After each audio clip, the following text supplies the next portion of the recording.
Selamat pagi Bapak Ibu dan Saudara sekalian. Kembali saya menyapa Bapak Ibu di awal pekan ini untuk kita bersama bersatu hati menyerahkan seluruh kehidupan kita hari ini, bahkan sepanjang sepekan ini dalam pemeliharaan Tuhan. Sebelum kita membaca dan menghayati firman Tuhan, mari kita berdoa. Terima kasih ya Tuhan, Engkau tuntun kami dalam perjalanan hidup kami.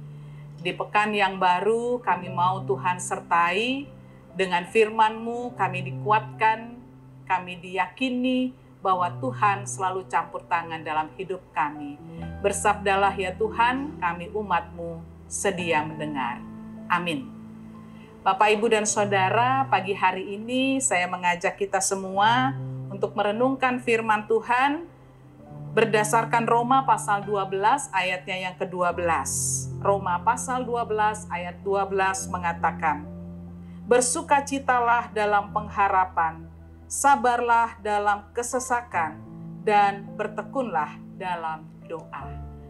Itulah firman Tuhan. Yang berbahagia ialah setiap orang yang tidak hanya mendengar tetapi melakukan kebenaran firman Tuhan dalam hidupnya.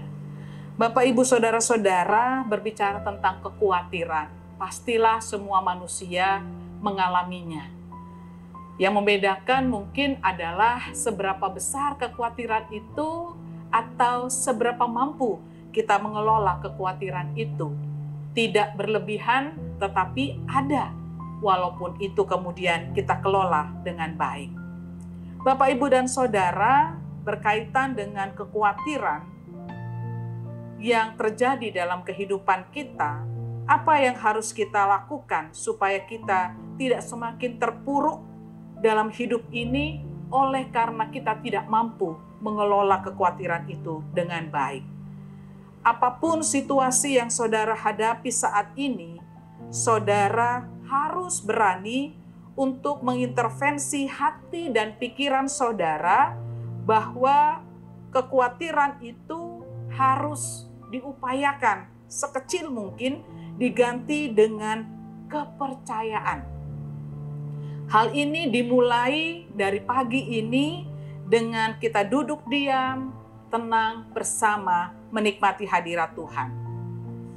Dalam Yesaya pasal 30 ayat 15, Yesaya mengatakan, dalam tinggal tenang dan percaya terletak kekuatanmu. Pertanyaannya sekarang adalah, bagaimana kita bisa mengendalikan kekhawatiran kita dengan meningkatkan kepercayaan kita? Langkah konkret apa yang harus kita lakukan supaya dapat teratasi?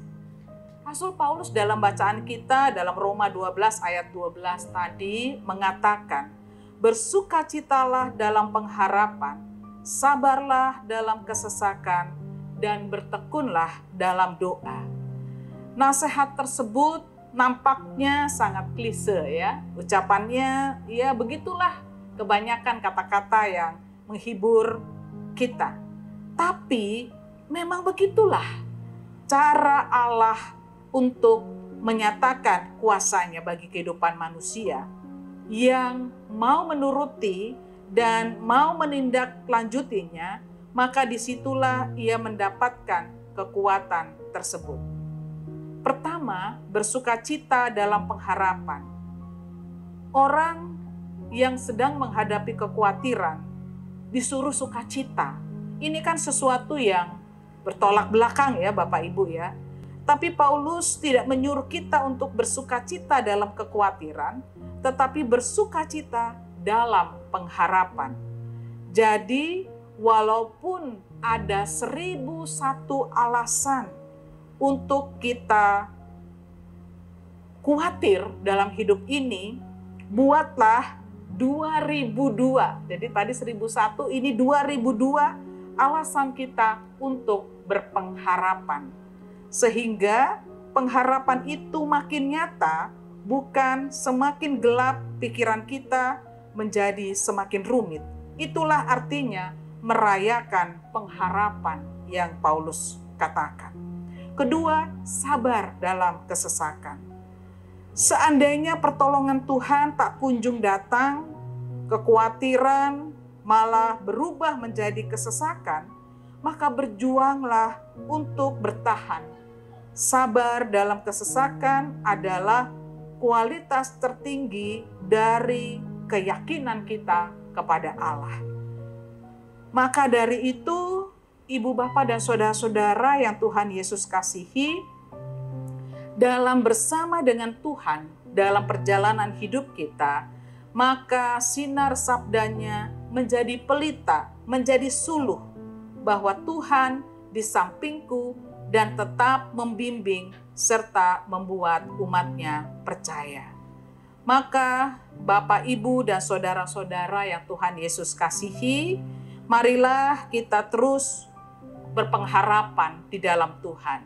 Yang ketiga yaitu bertekun dalam doa. Doa adalah cara kita mengolah batin, cara kita untuk mengendalikan kehidupan kita, dan kekhawatiran akan kondisi hidup menghadirkan pertolongan Tuhan. Walau ada pergumulan dalam kehidupan kita. Yakobus 5 ayat 16 mengatakan, doa orang benar bila dengan yakin didoakan, sangat besar kuasanya.